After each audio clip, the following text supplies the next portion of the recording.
Hi, నా పేరు సాయి చరణ్. ఈ 60 డేస్ సిరీస్లో ఇది డే 9. తంజావూర్ తర్వాత నా next destination Srirangam. Around 75 kilometres from Thanjavur. కానీ శ్రీరంగం వెళ్ళాలంటే కంపల్సరీ తిరిచి వెళ్ళి అక్కడి నుండి వెళ్ళాలి. శ్రీరంగం అనేది ఒక ఐలాండ్ లాంటిది. కావేరి అండ్ కొలిదం అనే 2 రివర్స్ మధ్యలో ఉంటుంది. ఈ టెంపుల్ చాలా పెద్దది. ఈ ఒక్క టెంపులే 156 ఎకర్స్ లో ఉంటుంది.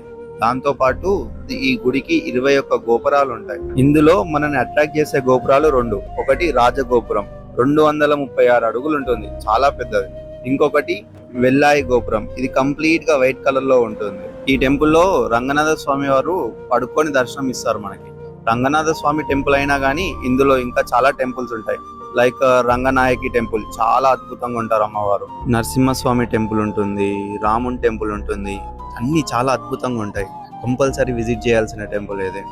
స్టార్టింగ్ లో వెల్లయ్య గోపురం వైట్ కలర్ లో ఉంటుందని చెప్పాను కదా, అది ఎందుకు వైట్ కలర్ ఉంటుందో తెలిస్తే కామెంట్ లో చెప్పండి. సరే మరి, బాయ్.